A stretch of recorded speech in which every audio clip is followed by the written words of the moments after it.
Because trying is just like having in your mind that you want something, right? Like for a lot of people, I think the problem is, as Sam was saying, it's a whole range of effort. It starts literally in the mind, right? Yeah. That's the but problem. a lot of time it ends there too. Butterscotch Shenanigans. Hey everybody, welcome to episode 501 of Coffee with Butterscotch, the game dev comedy podcast of Butterscotch Shenanigans. I'm Seth and I'm the games programmer. I'm Matt and I'm the miscellaneous programmer. I'm Sam and I'm the artiste. And this is a show where we talk about life, business, and working in the games industry. Today's January 3rd, 2025.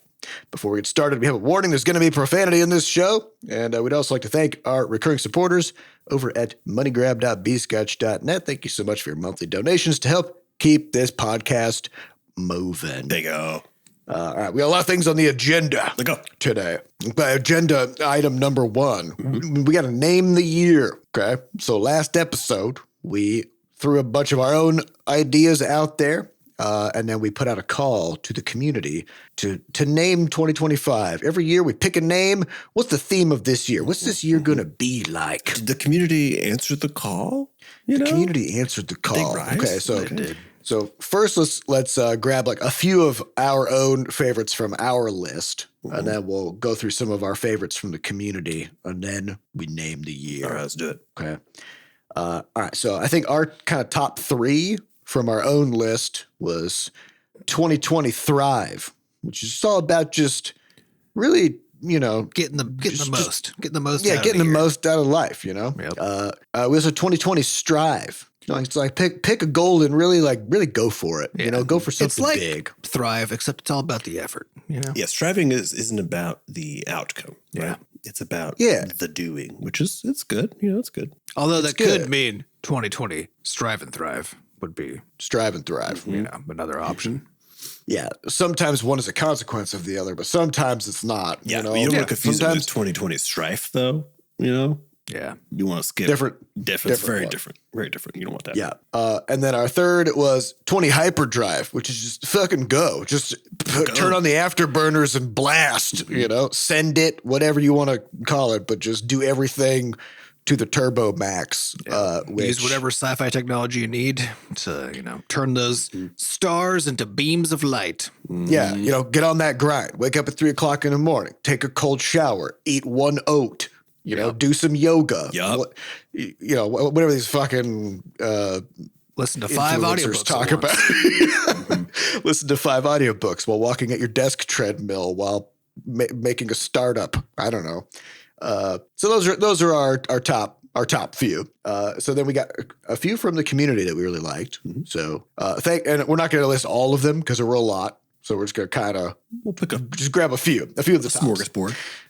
So we got Ray Boblio, who said 2020 Vibe, which that one spoke to us, I think, because vibing is like it's just good. It's like being in the zone. It's kind of like in your own space, just doing your own thing. Yeah, I think not similar. giving a fuck. It's in some ways it's similar to the striving thing, except it's not about where you're trying to go. You know what I mean? It's just about enjoying being in the present. moment. Yeah. Yeah, vibing is Yeah. about where you are, not where you're going. Yeah. And what I like about vibing is like you can be vibing in any number of contexts, Like somebody could be just on the dance floor vibing, right? Somebody could be programming and vibing. Somebody could be doing math homework and vibing. Like you can vibe kind of anywhere. Yeah. As long as it's just you just doing your thing, not giving a fuck. And it's also about That's what vibing is about. not harshing other people's vibes, right? That's also like an implicit part of it. Yeah. Don't be one of those people. Let people And like also things. paying Fine. attention to the vibes and, Tune in. getting out of there if you need to. If the vibes are off, just Bad fucking get out of vibes, there. get out of there. Yeah. Vibe. It's vibe time. I also like it's like, because it flips, because it's kind of like Thrive, right, in terms of the feeling, the structure of it. But because it flips into the V being first, and then the B replacing the the five's V sound, it's got like It's a loose rhyme. It's a loose rhyme, but actually it feels better than most ones we came up 2020 with. vibe. Yeah, I like it. It feels like it's got opinions, where everything else is Yeah. like, I rhyme though. That's my primary purpose is rhyme. Yep, my job is right. And then we got a couple from Tim Conceivable, which these ones are pretty specific. So we got to figure them out. So we got 2025, take a dive. So that was sort of like, exploit the system, put money on the other guy, and then, throw yourself off the edge, right? Like, Which in today's economy, just break shit, just sabotage everything and make money and get out of there. What if it's like Captain America diving on a grenade, to save your allies? What about that? What if it's a high dive? What kind of structure are we diving from? Just the metaphorical? Well, take a dive is a pretty specific phrasing, which is usually about purposely losing. But but you could try to go a bit more loose with it, So that one I think is a little trickier because it's hard to find enough contexts in which you can take a dive in a way that is good or beneficial. We also got 2025, don't take no jive. Yeah. Which I think is kind of in the vibes area, which is just like, you're doing your own thing, kind of fuck the haters, Yeah, I think I think the difference is like, if you're vibing, you're not in a retaliatory mindset about things. Like you're not, there's no not taking things because they're not even on your radar. You're just out of there. You're somewhere else. Yeah. So I think, yeah. Mm-hmm. Don't take no jive. And then illegally, Sam had a few that are also pretty, we got to interpret them. So we got 2020 knives. Yeah. Yep. Which, just cut through the bullshit, stay things. sharp. Let's go. Get to the point maybe. Handle with effective, kitchen safety. Yeah, be safe. Yep. Be safe. Keep your kitchen knives sharp. Yep. And something else about knives is we talk about how like words are like knives, right? Like there's no such thing as like a bad word. Specific, well, I guess some are pretty bad, but like when we talk about the profanity that we use in the podcast, slurs are actual bad words, right? But then like some words are meant to hurt people, but other words are tools, right? Where it's just like you can use it just to emphasize things. So if I say "what the fuck," that's just me expressing a large degree of confusion, and I haven't hurt anybody. Right. That's right. And so, a knife is a tool, but it can also be used badly. So you just be thoughtful. What was the old saying of sticks and stones can break my bones, and words will slice right through me? I think that's words will just absolutely wreck me for years, and I'll dwell on it forever. Yeah. And knives will do even worse. My bones will heal, but my psyche will be forever damaged until the day I die, I think is the saying. 2020 knives. We also got 2020 hive, which was I think they had like an extra tagline on there, like be the best, be the your best self, or be. Hive is pretty good because it's about activity, right? Which is good. It's about solidarity. Working together. It's about spending time with your bros. You know, aren't they all siblings? They're all sisters, but it depends on how you define stuff, because bees don't have strong opinions about gender and sex. Drones are the males? Some of them are males. The drones I can't remember which one. It's weird. Bees are weird. But importantly, they're family. So they're just a weird big family. So you got 2020 hive, be your best self, be with your family, be good to each other. Be together. I'm assuming the B is spelled with B-E-E the whole time. Every obviously. single time. Yeah. But 2020 hype, just be. Just be in the moment, and then we also got last one, 2020 try. Just do your best. Just try. just give it a shot. It's a very modest slogan for the year.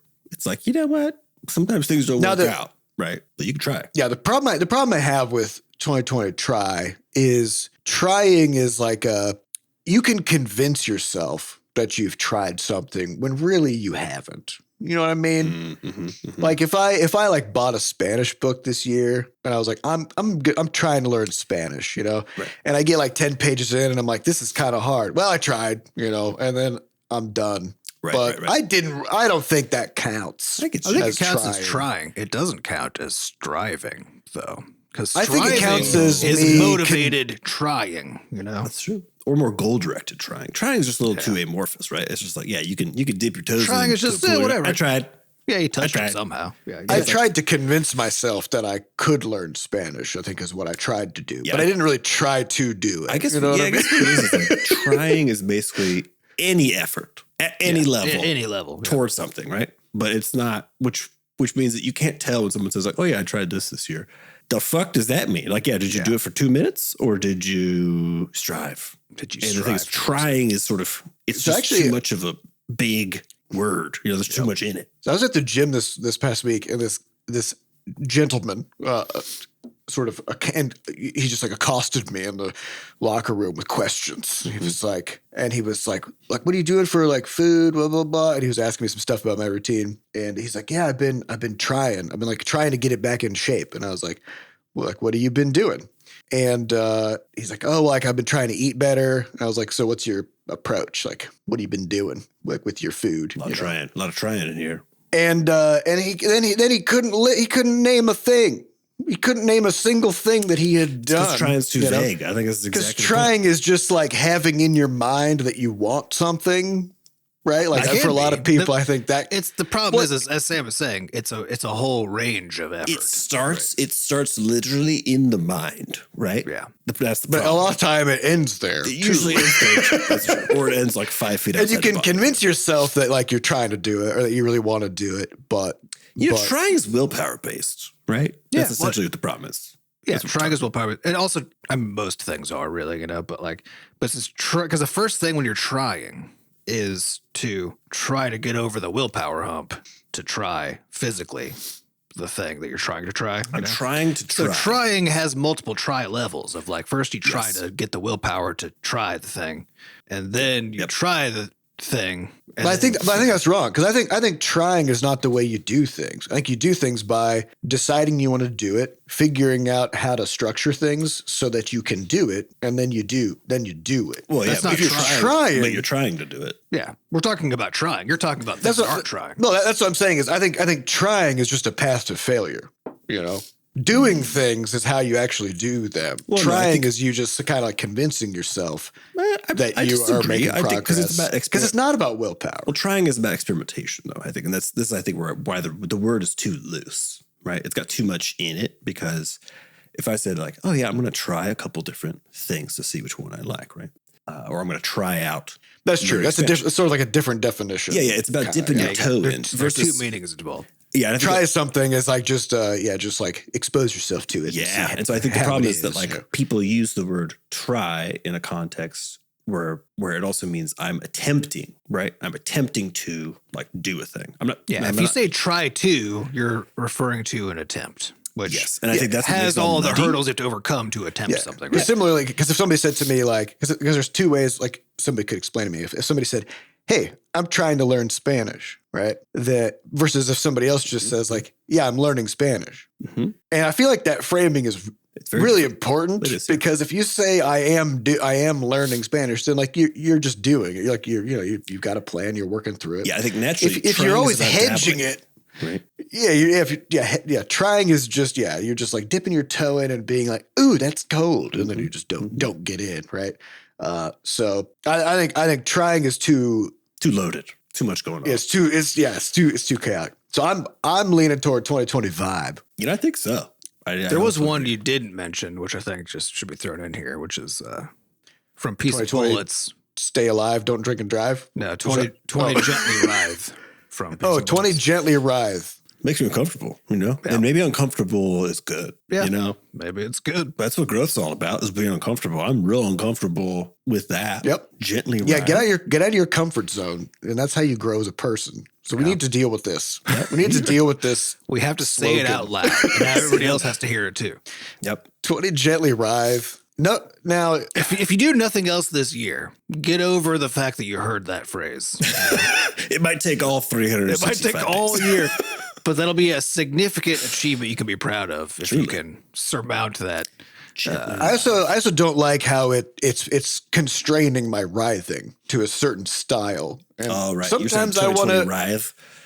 Sometimes I want to aggressively writhe. Sometimes I want to chaotically writhe. I guess things like writhe by itself, without the gentle in there, is more vicious feeling.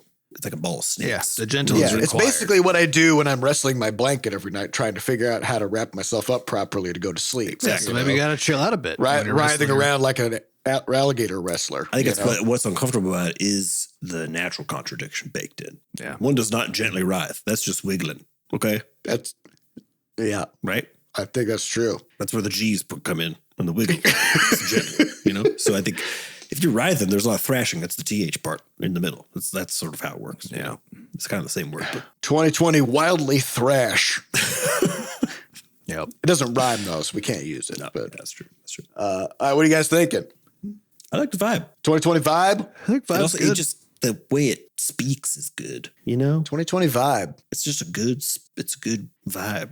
Just do your thing. Just do your It's thing. Live your best also- life. Get in the zone. Get shit done. Yeah, You it's know? also perfectly confusing for an audio format without subtitles, because people who are new to the show over the year, when they come in and they hear Seth through the intro and they hear 2025, they're going to be like, did he say? yeah, they're gonna be like, they're gonna be like something is they'll hear it as like 5 but weirdly. They'll be Yeah. like, they'll be like, why is Seth talking so weird? Which is also the kind of vibe that we want to go into our podcast with. I Just think. slight Just confusion. a little confusion to kick it off. Mild confusion in a dumb way is kind of our brand. Yeah. So, It really is.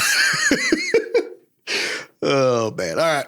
Next. 2020 vibe. We got it. Yeah. So thanks to the suggestion from Ray Boblio, who named the year. Little claps. Clap. Put Very that nice, one on very your CV. Name Put the it year. on there. I don't know what CV stands for. I still haven't looked that up. Curriculum Because I just vitae. don't care. It's Latin? Yeah, of course it's lead.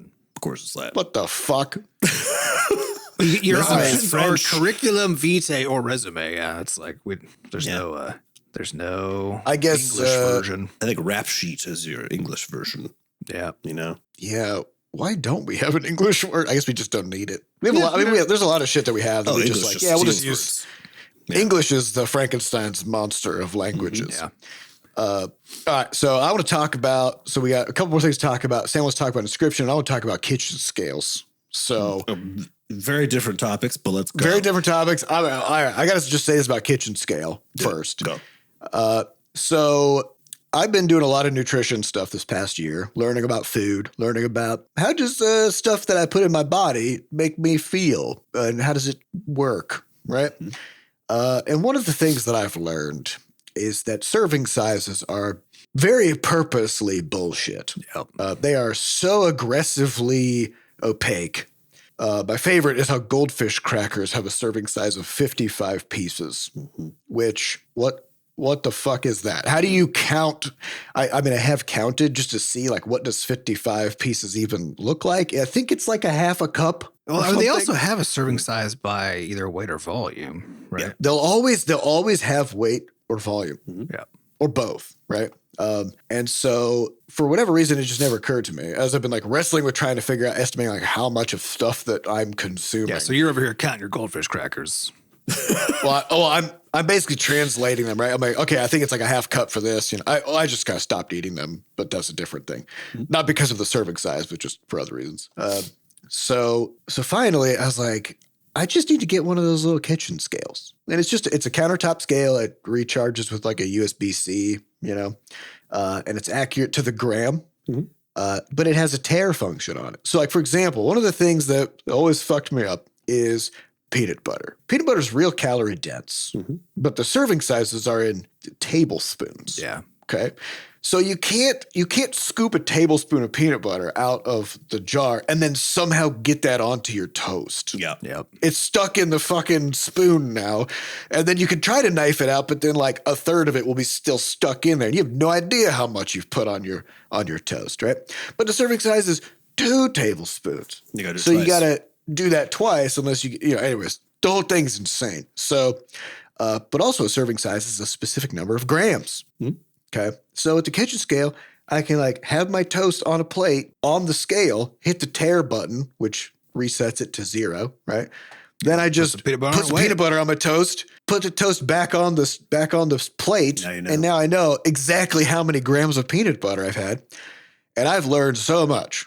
Like, for example, that I've thought that I've been eating 2 tablespoons of peanut butter with my breakfast all year. And it turns out I've been eating like 1.3. Man, you could have had so much more peanut butter. And the thing is, peanut butter shortchanged. Yeah, the thing is, peanut butter, I think 2 tablespoons is like 190 calories, right? Which is like, if you're on like a 2,000 calorie diet, it's like 10% of your daily calories is 2 tablespoons. But I wasn't even eating close to that much, and I thought I was. And then I started looking at other shit where I was like, I got some bread, and they're like, a serving is 1 slice. And then they say how many grams a slice is, right? Except very often, it's bigger or smaller by like 25%. Yeah, it's all averages, you know. It's all averages, yeah. Yeah. They don't give you, and this is also like, I've said a lot that averages are terrible to understand anything, because the thing you care about actually is always the distribution. And so like in this case, you want to know like, what is the range of values that a slice of bread could have, right? Which it's more useful still to know exactly what's going on with this specific piece of bread, right? But the idea is supposed to be, though, that across the loaf of bread, if you eat every slice, then on average, you will have had that many per slice, right? Yeah. But sometimes the loaf is just short, you know? And then like the big one too is say like bakery items, because they're a lot less standardized, you know? So if you get like a donut, it's like I go to Schnucks, a grocery store. Mm-hmm. Their donuts are listed at 280 calories. They put that on there, right? But if I weigh that donut and compare that to other donuts, it's probably closer to 400. Nice. Right? Yep. And so like that's a fucking huge difference. Oh yeah, I mean, right? It's like a 50% difference. That's the difference in like if someone's trying to lose some weight or something, you just need to be sub like you're trying to lose some weight. You're tracking your calories. You're like, I mean, it's 280 calorie donut. Nah, man, it's 120 calories more than you thought, which is a massive. Well, it difference, kind of goes down to the fact that like all of it's messy, right? Because even those like calorie ideas aren't. It's not like it's clean. It's not like the idea of exactly how much energy in there is even correct. Yeah, a calorie is just a calorie, and like the way that you measure it is you light it on fire, basically, right? Yeah, which you got degrees does. Yeah, right. You got degrees of approximation going on here that are compounding on each other to make it. Yeah, no matter what, so it's going to be off. Yeah, yeah. So the scale is the idea is to try to eliminate at least one of those layers of wrongness. So that's been pretty interesting because I feel like I've learned a lot. I will recommend if you haven't baked just one, because I have one of these just for baking, right? Yeah, that's what we use ours for miscellaneous purposes, but baking is a big one. Well, a lot of recipes use grams or whatever. And yeah, so it's not only that it ends up being like a little more accurate on, because flour is like oftentimes like the easiest example. A cup of flour is like not actually a cup of flour because of it's like how powdery is exactly it? How packed is it? Yep. Yeah, and so you get this thing where when you start using the scale, your bakes will actually turn out better, like just over a period, because the consistency is higher in terms of like what you're actually baking. What the actual recipe is, you're getting more accurate on it. But then the follow up to it that was super nice on the baking side is just that having a mixing bowl on a scale and then just like pouring stuff into it versus having to just seeing exactly. Well, you have just less. Usually you have like a cup measure, maybe 2 if you're living a high life. You're not constantly transferring shit between containers, or having like clean up a bunch of measuring cups so you could reuse them again on like the 4th piece of some. It's that sort of thing. So recommend for that reason. Yeah, it's good for. I use them also for simple syrups and stuff. So I make a. I make a ginger simple syrup, right? Where it's like I get a bunch of ginger and then I juice it. Who the fuck knows how much juice is coming out of who the fuck knows how much ginger, right? So I have like some amount of ginger, and then I need to but I want my thing to be consistent when I make it, So I just put it on a scale, tare it, and then put in a known quantity in grams of each of the components, and then now every time I got the same. Comes out the same. Yeah. So it's weird to me that I've only had this thing for a week and I'm using it like 20 times a day for everything. I'm like, what the fuck? Why is this not just like a known kitchen item, like a stove? How come this isn't a thing that everybody just? I think it is knows for that you have, for people who bake and for people who are like into cooking, like really into it. But even if you're not, it's one of those dumb hurdles, right? Where it's like, it might be one of those things that makes it harder to get into cooking because recipes are so fucking hard to measure and figure out, and if you're not that familiar with cooking, but if you got one of these things, then it makes it so much easier. Mm-hmm. Yeah. The reality is like most people don't, there's not like a tremendous, want or need to like measure the total volume of all the food you eat. It's like, it doesn't matter that much for most people. For most people, you just ask, because there's basically there's this interoception question here, which was like, my wife always jokes about, because like forget to eat. I'm like suddenly, oh my God, I haven't peed in like 4 hours because I've been working. Oh, you only run to the bathroom. Like I'm just not aware of what's going on in my body until it hits like a critical threshold. She's very aware of like where her hunger's at, everything else. And so I think it also depends on the person in terms of like, the whole eating until you're full thing. Is that a thing you can do where you could tell when you like cross some line of some threshold? And where does that sit for your own body? Because that. But I think, but that's where things get weird because being full has so much to do with, for example, if you're eating sugar, like sugary foods, they don't make you feel full. Right? Yeah. Like you can eat a whole sleeve of Oreos. Yeah, what I'm saying though is go for some. There's a lot of people develop a lot of shorthands both internally and externally for navigating basically. Yeah, how to eat well or just like eating. Well, and it gives you using that mechanism it gives you a false sense of accuracy for things that are not highly processed. Because highly processed foods can like get pretty accurate about their like calorie counts and how much specific things are there, whatever, right? But if you're like dealing with any kind of natural food, which is what you should be eating anyway, trying to eat meats and veggies and stuff, it's like it just doesn't help you that much actually. So I mostly use it to manage proportions to try to get reproducibility in the stuff that I'm creating, But again, for most things that I'm just like eating on the daily are so tolerant to wide variation in proportion, that it just doesn't really. So it makes sense to me that people don't do it. But I think the other thing is, you're never going to have like exact. It's always going to be kind of like there's a big margin of error there. Yeah, and also it's like because when you buy stuff too, if you're like it's like I bought 10 apples or whatever, but whatever. But if it's like this, I want to have some apples. It's like you're going to cut up an apple is what's going to happen. You're not going to.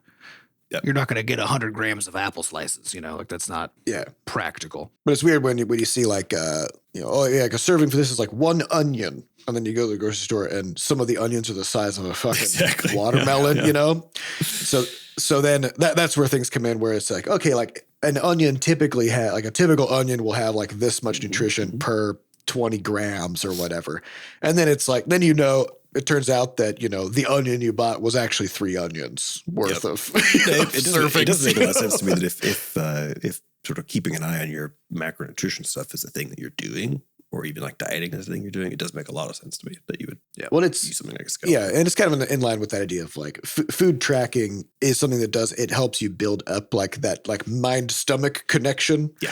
Right. Of like understanding why you feel full and like what foods are doing to you and how they're making you feel. And it's not something that you would probably want to do forever. Like we talked about this in the past of like tracking is useful as like a calibration technique to get a better understanding of what's happening. Then you track with your mind. Yeah. Then you got the instincts. For no reason, For our listeners, if you don't have a kitchen scale, look into getting one because very, very useful tool. And they're pretty cheap. Yeah, I use it for also like for cat food and other stuff. It's extremely useful to wean yourself off of coffee. Yeah. The past I used to wean myself off of coffee where I just buy instant coffee and then knock it down by a gram per serving every day, until I had nothing left. And swap in like a gram of decaf instead or something. I would swap in a hot chocolate mix because something. If I have to get off caffeine, I might as well have some chocolate while I'm at it, 100%. Yeah. And then Sam wanted to talk about Inscription in our segment, Nailed It or Whiffed It. Yeah, this is our every so often segment when one of us plays a game and then we'll talk about it. You just say, did this do what it was trying to do? Not that I like it. Did they nail it? Yeah. Did they nail it or did they whiff it? So Inscription came out, I think it might be 2 years ago. Won a bunch of awards. It's spelled with a Y, right? Like yes. Inscription. Yes.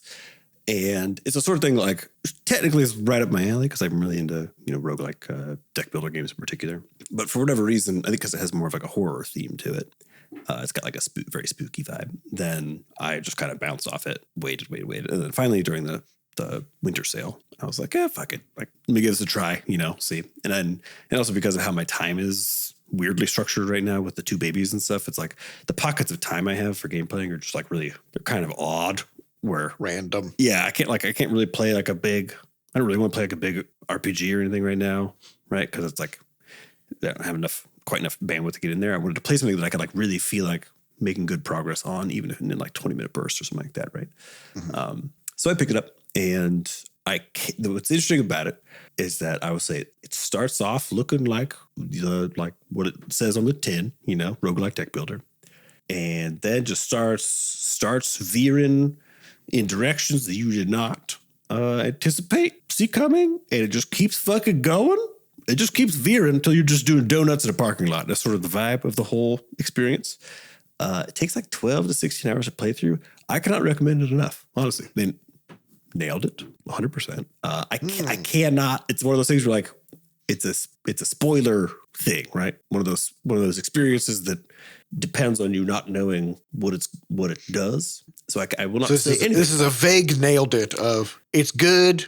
It's very good, but I cannot tell you exactly why, except that it will be it is, I would say, a one of a kind sort of gaming experience, and it's really fucking good. So the idea of nailed it, whiffed it too is to say, so it's nailed it because they really pulled off what they were trying to do. And then on top of that, you can then also ask a question, were you into it, which you've answered. Mm-hmm. And then there's the sort of final question, which is who else would be into it? Like, what is the category of gamer, that or person who would be like, yeah, this is for me. I think really what it is like anybody who likes, of course, deck builders, roguelike games or card games will be into it. So Slay the Spire, Monster Train, exactly. Etc.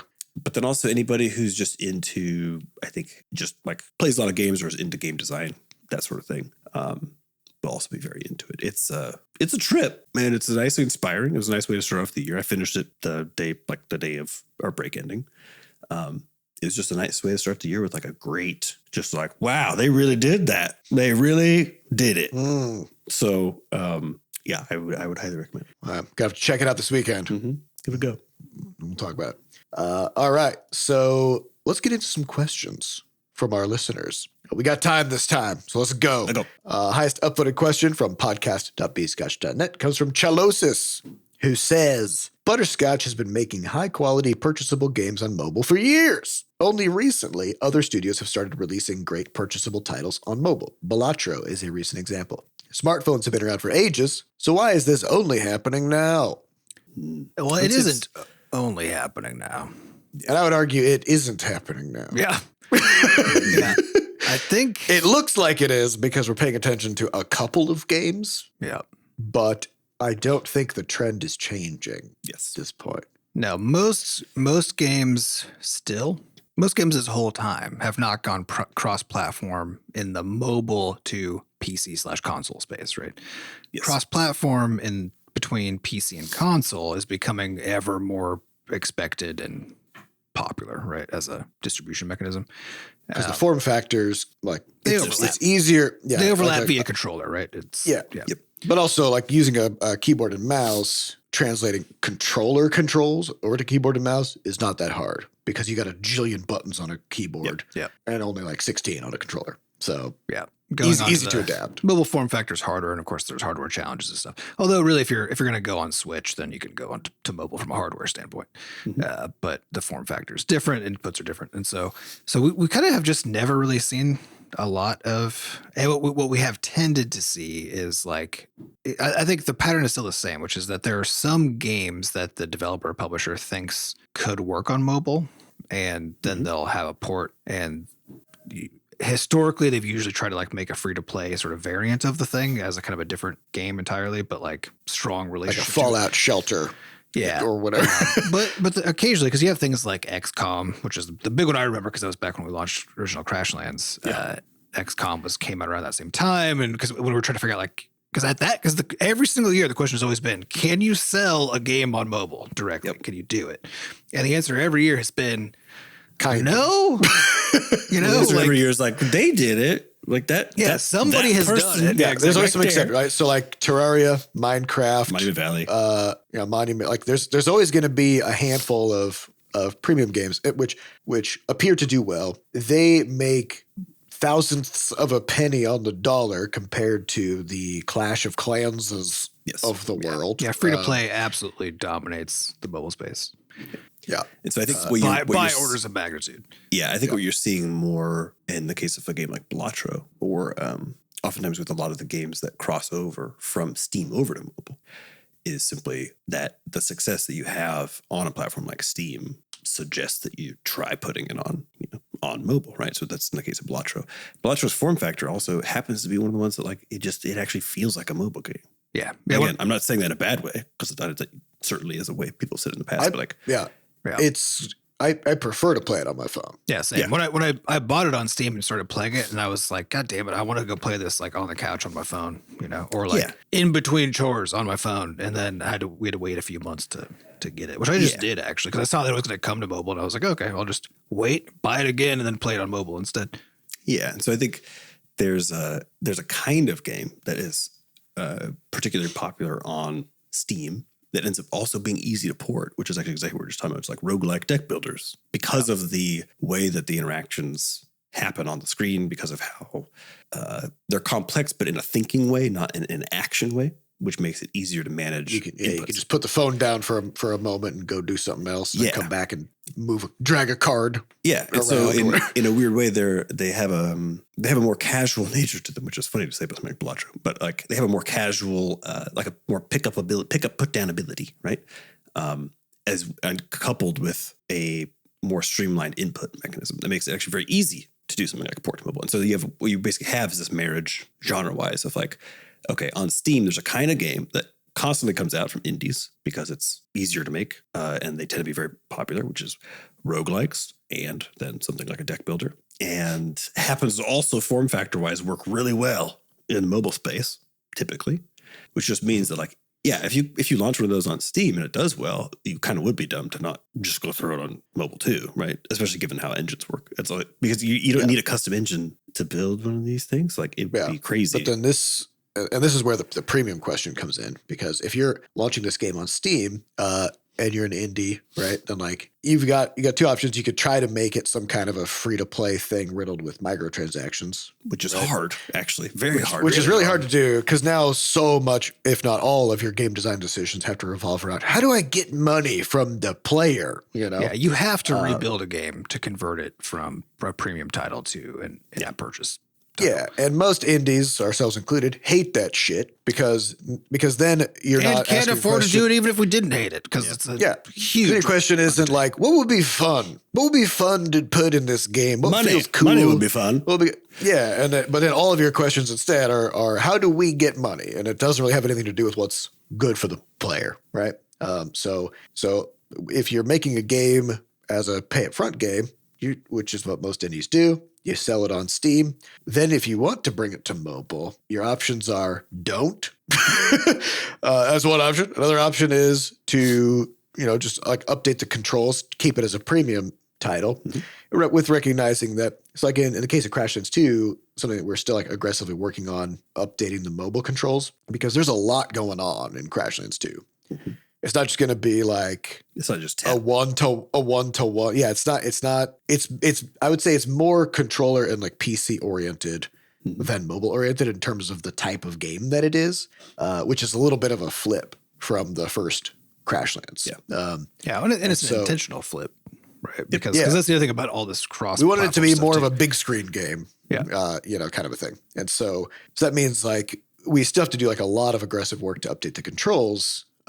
But if on top of that, if we wanted to change the business model of the game completely to make it a free game on mobile, I don't know how you even fucking do that. Well, that's why the subscription stuff actually, again, works really well in the same context, right? You do really well on Steam, let's say. You take your premium game, you have to do a thing to it. You put it into the subscription. Put it in the service. Either in Play Pass, which you can just fucking opt into, I'm pretty sure.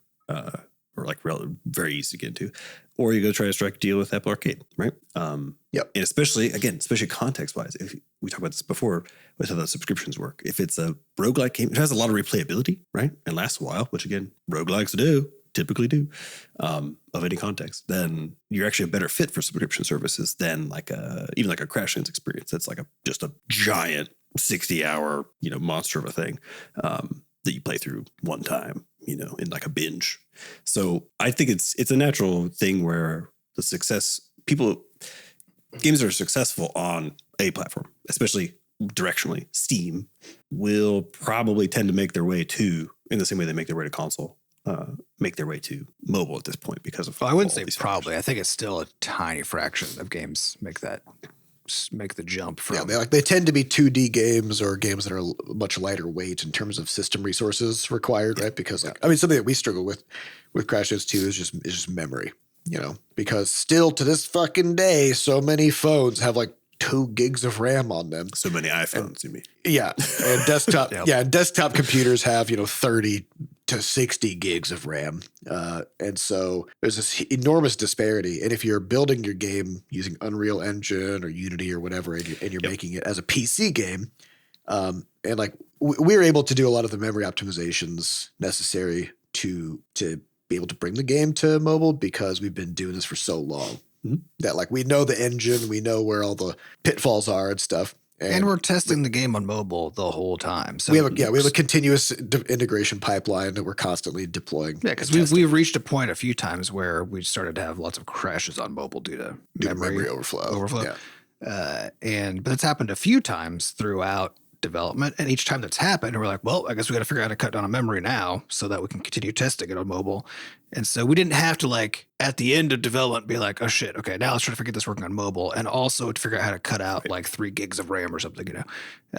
It's incredibly difficult to have a game that you only made for PC, which is basically an uncapped hardware platform, right? Yeah, let it do whatever you it just wants, never even think or worry about it, which is it still isn't how you should do it, but it is absolutely how people do it. Is they're just whatever, it's PC, who cares?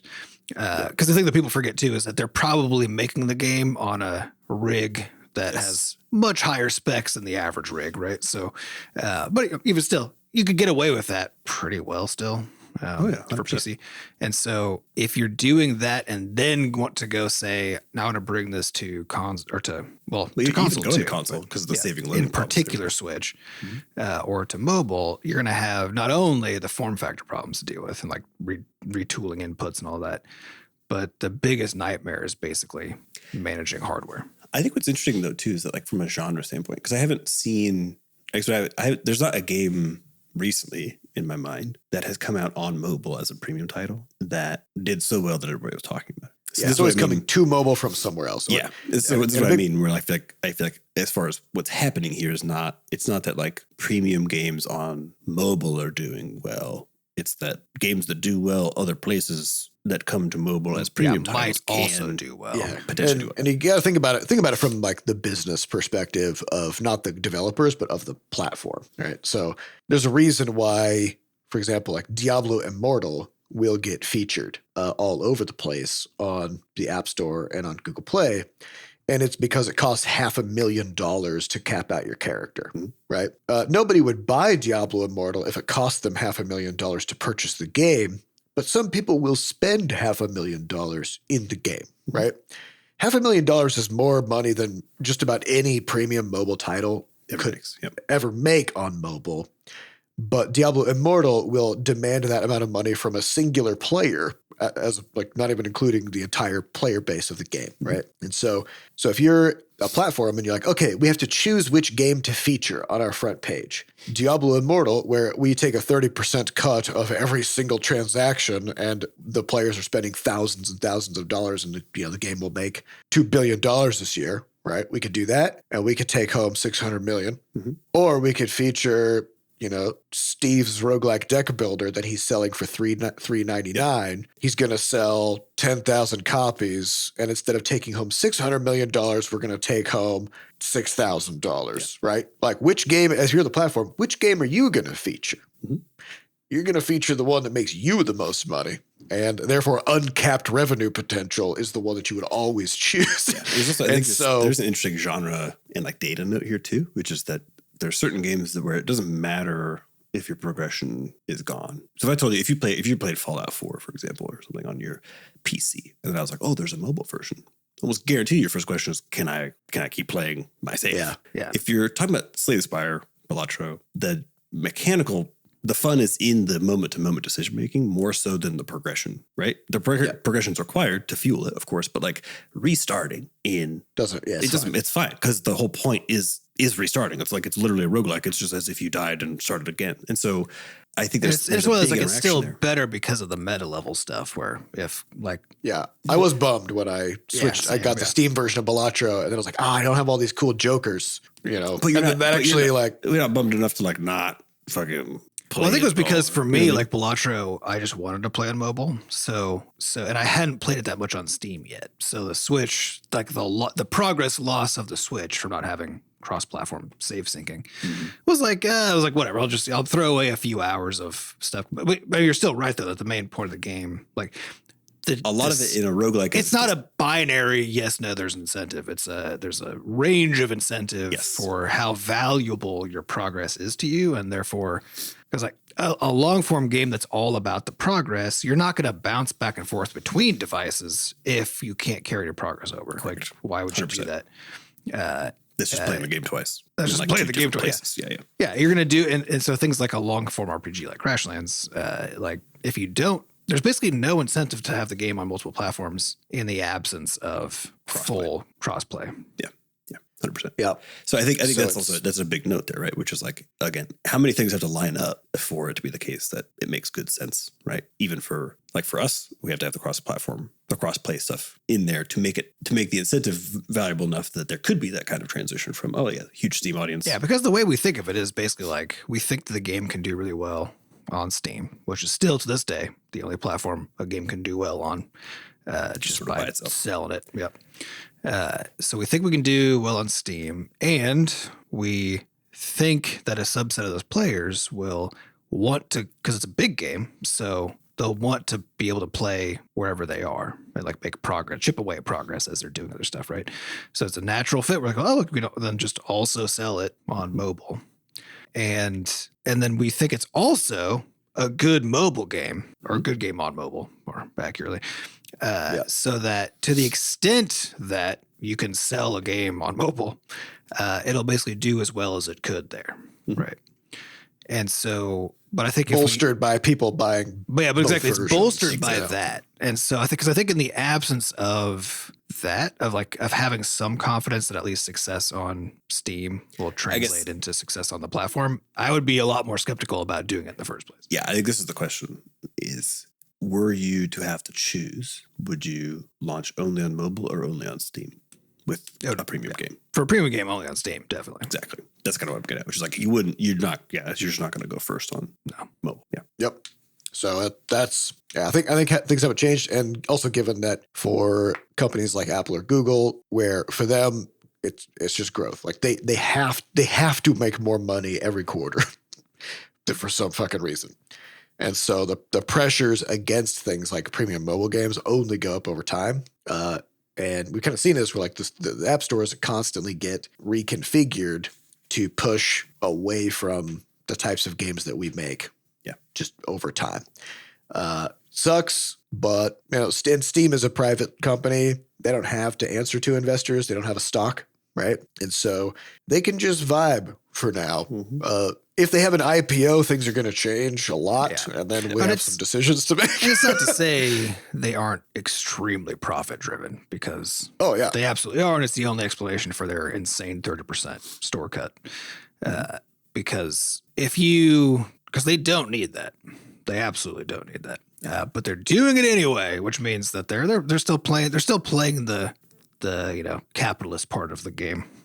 I saw some report that Steam or Valve makes more profit per employee than it was like Apple, Google, Microsoft, Netflix. It was like some like top 5 tech companies combined. So if you took all the profit of those companies and all their employees, it's like profit per employee, right? And just like add it all together. I think it's such a dumb way of measuring it, though, because the reality is that those are not their, like, they take 30% of our money. Yeah. So, but so do the others. No, I mean, granted, but I think it's the difference because like Valve, that's almost their entire business, right? Yeah. That's what you're saying, right? Because like Apple makes phones.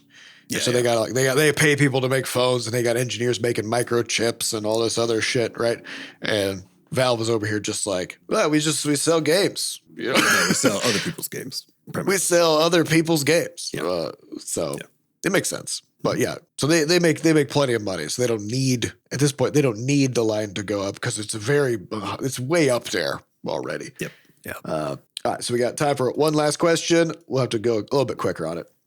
from QuantumAnomaly, who says, many crafting games front-load mechanics before leaning on content, which can lead to the last half of a game feeling repetitive as you perform the same actions with bigger numbers or new colors, but no gameplay changes. However, it can also be frustrating to play a game that introduces a new mechanic late into the game that you don't get to fully explore before the game is over. How do you balance content and mechanics in a way that keeps players' interest in a game like Crashlands 2? That's fun. A lot of this comes down to one of the biggest shifts we did design-wise, which was, we've mentioned before, which the original has this issue of like pretty rapidly you suss out what's going to happen with every kind of tier, basically, of content coming into you. So it's always just build the next weapon, build the next tool, build the next armor. It becomes pretty fucking clear real quick, and there's not really a lot of play style differences. So, and things were hard gated, right? So like you'd come across a resource in Crashlands 1 and you'd click on it, it'd be like, your saw isn't good enough. Oh yeah. You couldn't even get it. So you couldn't do anything with it, and you would. I forgot about that. You'd be kind of like locked into a certain part of the world to get the resources there until you built the next saw, and then you can go to the next thing. So it's very much like the next tier is this plant, then the next tier is that thing, and the next tier is that thing, and it just kind of was very. It felt pretty linear. I think. Yeah. So there's a lot of that sense as you got even just like a third of the way into the game. You kind of see, okay, I see where this is going. And we did like a few, what I'd say, like toy mechanics. So like the Jolly Chomps and the Bog, like basically little weird interactions, right? They don't fundamentally change the game, but like they're just a little interesting. Add some variety. Yeah, add some variety. So I think what's interesting about the shift then with Crashlands 2 is that the idea and the goal was to enhance the playstyle capabilities of the game, where basically as we gave you more and more recipes, that we weren't just giving you more of the same thing, but with bigger numbers, but actually giving you just other interesting things. That was basically all it was about, was just like more interesting choices to make about how you're playing through the game. And most of that comes through in the combat, because that's kind of like the widest part of the play space for Crashlands 2 is how you go about that particular aspect. So the way that the trinkets work, the way that the weapons work, they're all like, they're just not the same as the original game, where it's like they were all kind of the same, but slower or faster. And now they just do really weird shit. And especially once you start building up little set bonuses and stuff, they do very strange and interesting things. And so the goal is basically to make it so that like in the case of Crashlands 2, the first zone, you're essentially building out your first full, like you have something in every slot now. Is essentially what the goal is. And also the first zone is more power progression based because you don't have as many things, and so yes, going from 0 to 1 is big, right? Yeah, so like because I think we talked in the past about how we changed the leveling curve, where in a lot of RPGs and also in the original Crashlands, it was a percentage based compounding power curve. So every level, for example, the numbers are 50% bigger. Yeah, I think you start with 100 the HP, previous so you end with like 15,000 or something. It's like more than that. Yeah, yeah, it's a ton. Yeah, and so what that means then is every tier is an equal, like every level of content or every tier is an equal jump relative to the previous one. So like when you build your next weapon, you're always going to be hitting 50% harder than the previous tier, which means that progressing through those tiers is the most important thing for you to do to become stronger. Right? Because the difference is just huge. The difference is always huge. Yeah. And it also means that stuff from just a couple of levels ago almost immediately becomes completely trivial, and you're just one-shotting everything and nothing really is a challenge for you as soon as you go up a couple of levels, right? And so in Crashlands 2, we basically wanted the start of the game to feel like that because it's more clear. Yeah. Like it's simple to be like, numbers bigger, right? Yep. And when you're first learning a game, making number get big is a very easy pathway to being like, okay, I kind of see like how to get there's a lot of stuff to onboard, right? So it's like you got to simplify something, And the main interactions we want to make sure you get really comfortable with as you go, and like how to do combat, right? Like because the core idea of doing combat in Crashlands 2 is the same as Crashlands 1, which is basically like dance out of the way of telegraphs and get in there and get a hit in and like that kind of stuff, right?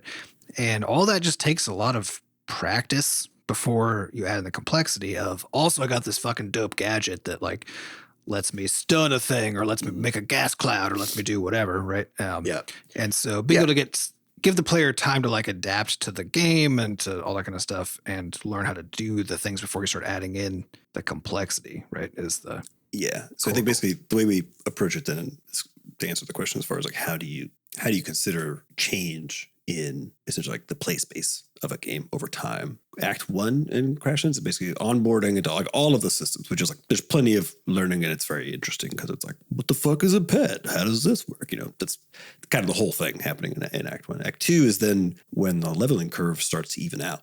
And so because the leveling curve is linear in Crashlands 2. So I, you know, as an example, it's like level 1 is based around 100 HP, level 2 is 200 HP, level 3 is 300, etc. So the difference between levels gets smaller and smaller as you progress. Yeah.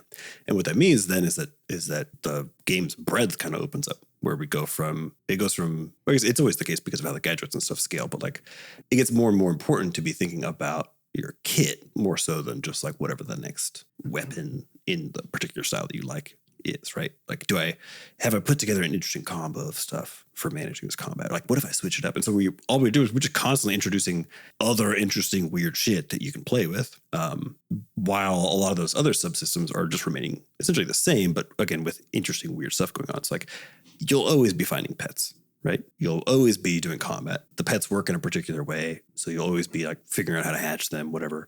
But I mean, each pet works in its own particular way. Exactly. Like each pet has its own very specific weird. It's like in the first game, we had really basic stuff with the pets where it's like they would just passively constantly attack your target, and then they would have like a stat buff, right? So like I think it was like having a Wompet with you gave you fucking, I don't know, it's like toughness or something. Yeah. So it's like, all right, you got your Wompet, so you just like you take a little bit less damage. That's the whole thing, right?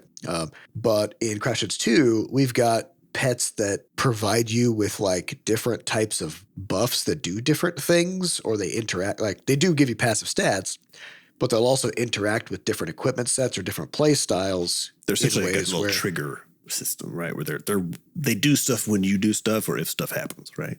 And so it gets weird. It all gets very interesting. Well, I mean, basically what you're describing is that the mechanics are about sidewaysness, right? They're about it's lateral. Yeah, it's getting stronger, but in different ways. Mm-hmm. Right? Because like getting stronger is one of the mechanics, right? But most mechanics are focused around not getting stronger in weird ways, but just doing different things. Yes, like it's about synergizing different ways of playing. Yeah, and so I think it's also the case that you can realize that you can get a lot of mileage out of a particular mechanic if it's sufficiently interesting. So, so an example of that one of the things that I'm pretty sure it's not a meaningful spoiler, but one of the things that you can do in the second act is there's this kind of creature, I guess, whatever, called a drift bulb, right? It's like a plant. It's like a plant jellyfish. I don't know, but when you hit it, it kind of goes off in the direction you hit it, right? But if you hit it with a weapon or a tool, then it goes and then it explodes, right? And then it has like a radius of an area of effect that it does stuff in, right? And when it explodes, it can do a lot of stuff depending on what it exploded on, right? Yeah, it has a lot of weird interactions with the environment. A lot of weird interactions, right? And so that's kind of the whole thing, right? And so none of those interactions are strictly required, really, to like accomplish things you're trying to accomplish, but they impact what the environment is doing and what you're harvesting and like how you're going to go deal with some stuff, right? And you can knock them around. And so now all of a sudden you have this weird strategy component while you're out doing stuff in the world where you can knock, so you can be like, ooh, let me like knock this onto some creatures before I fight them, or let me knock it onto this plant before I harvest it, or whatever, right? And so it becomes this little like mini game of like playing volleyball, kind of, where you just like slap this thing around. Yeah, this is what I mean by like there's like toys, which is like I think the toy mechanics that we do are just a lot more interesting now. Right. I mean, like the Jolly Chomp, as an example, is like literally you pick a thing up and you throw it in a Jolly Chomp mouth. The Jolly Chomp could explode in original Crashlands. But again, like in the original Crashlands, in both cases, it was click on a thing on the ground and then click on a thing that's placed in the world. Another thing. Yeah. There's not a lot of because every interaction. So the interaction itself was fairly simplistic in Crashlands 1, right? And so with Crashlands 2 is trying to make those interactions just more dynamic, and like give you more ways to do them right or wrong, or just like interestingly, right? Because even to Crashlands 1's credit, like the Jolly Chomp toy, right? Despite still being the same very simple interaction, is like super fun and weird and satisfying. It's great, right? And so again, it explodes and does damage, right? So you can like use it as a weapon. Yeah, basically. and again, it's weird, right? And so you get this like, so a small number of really well placed, well designed for whatever the game is, toys can like also break up what is otherwise like an extreme challenge of trying to make it so that like progression feels like it makes sense. You know, that you're unspooling features throughout the game rather than all at the beginning or all at the end or whatever, right?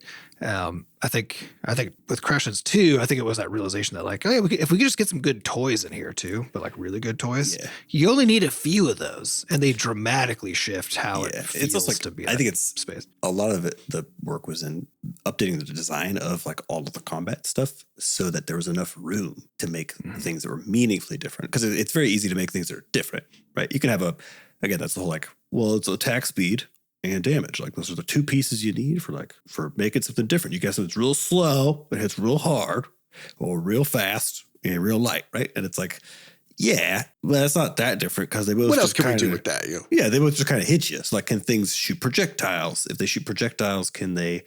I don't know. Could the projectile instead be a laser beam that chases you around? Could it leave a fire patch on the ground? Like, there's so many more options we had here. For just like constant uniqueness that felt like it mattered a little more than in the original, if that makes sense. Well, and by having things balanced in such a way that you can move up or down a few levels without it being a huge change, and you can move laterally between kinds of things with the net effect not being a huge change, right? Means that kind of obfuscating some of that increases the sense for a player standpoint of like, I'm in a world and I can try stuff, you know, because that's because like when we were doing playthroughs over break, so I've been playing a lot of Crashlands 2 recently, and I've been going all in on a set that lets you like cause bleeds on things, right? And so when I'm like looking at the stats for things, it's like here's some of the damage it does, and here's like the swing speed or whatever, right? And like those are relatively low numbers because a lot of the number goes into the bleeds that it gets applied. You know, and it's like, oh, every X seconds it'll apply a bleed for X amount of damage or whatever. And I'm like, I don't know what the fuck to do with any of this. You're like, all I care about is it making things bleed? Let's fucking go. And then you have to go, and you have to go just experience it instead. It's a vibes based experience rather than is this like when I'm playing like Diablo, I'm like, is this number bigger? Okay, I'll take this, right? And the answer is almost always yes, because the numbers get really big. And so with this, it's like, does this fit my vibe better? And that's the choice that you make. And so by having things be vibes based enough and having enough vibe alternatives, you know, then you can end up with these interesting experiences that stay interesting throughout. Yeah. If you like, so my vibe is I like haste. I like anything that gives me haste buffs, right? Because I like doing the thing where when I get in, like, you know, thread the needle between enemy telegraphs and start hitting them, that I could just be like, bam, bam, bam, bam, bam, bam, just smack them like 30 times really fast, you know? I don't really care how hard it hits at that point. It's like all I care about is that I feel like a jackhammer, you know. Which, and the thing is, like you're saying, it's things will do different amounts of damage. Right. But not in a way that matters. Like all that matters is like, do I feel like I'm defeating enemies in a satisfying way? Yep. That's and like they're not taking forever to kill. Yeah. Because you can't really boil it down because, for example, like enemies have different attack patterns and they have different attack speeds and they kind of move differently. And so it's not just a raw numbers game, right? Like if you use if I'm using my haste approach, right, then there are scenarios where that really doesn't work for me because I might be fighting like 3 or 4 enemies at a time and they're attacking enough, like fast enough that I can't really build up my haste buffs and then squeeze in there and smack them real fast a bunch, right? So like in that scenario, maybe like using bombs or some kind of ranged attacks would actually be way more effective, even though on paper they may do, quote, less damage. Yeah. You know what I mean? Yep. And so, so it's really all about the harder to make it to convert the gameplay experience into a spreadsheet. I think the better. The more likely it is that you could like create something with these like lateral kind of experiences that feel like they're opening up throughout the gameplay experience. It's really, rather than trying to slot in something that like makes the spreadsheet work. Actually, Sam and I were fucking around the other day with like what if we made a juke set? Remember this? Yeah. This was like a couple weeks ago because juking is it's like one of the new core mechanics of Crashlands 2. where it's kind of it's like you dodge roll, except you're not invulnerable during it. So it really is about like you need to like use it to get the fuck out of there, whatever. But we also have a lot of different like trinkets and different effects that are connected to this juke ability. Some of them allow you to juke more. Some of them do things when you juke. You get a buff when you juke. You explode. Like there's just random shit that can happen that's all connected to that juke. And so Sam and I were like, what can we do to just like make a set that lets you just juke kind of like all the time, just constantly be juking, and then try to connect some stuff to that. And we managed to do it. Like we slashed things together, and it was like, and not I guess, would you say we managed to do it? Not because we were building new items, but actually just from the existing items. Just assembling like all the different items together and trying to figure out a way to be like, and the thing is like, it was a really fun way to play the game. I don't think it was more effective than it's not optimized for like murdering shit. But if you wanted to do that, you would have a great time doing it. And like, yeah, some scenarios you would kill things slower or whatever, but you just zipping around like a fucking wombat. Like it's fun, right? It's very fun. And so that's kind of what we're going for. That's what's nice about, I think, figuring out how to get enough mechanical depth that because there's that rule. I think it's the Soren Johnson quote where it's like, given the opportunity, players will optimize the fun out of anything, right? Yeah. And it's not because they're players, it's actually, or because they're gamers, it's because they're humans, right? That's what we do. You find the easy, you always are finding the easiest path. That's part of what's like being a human brain is doing. Well, like you don't want things to be hard, right? Like you're fighting an enemy. You don't want it to take a minute to kill it. Like you want it to be dead, right? And so the question is, can you make mechanical depth be like provide enough variant interest that there's no way to easily say it's just better to do this one. Like it's not so clear. There's just more damage here. It's so that you can't make a decision on just that. Then you make a decision based on something else entirely, which is like, how does it feel? Does it feel a way that I like? And that's I think we've ended up there, which is good because that's what we're trying to do.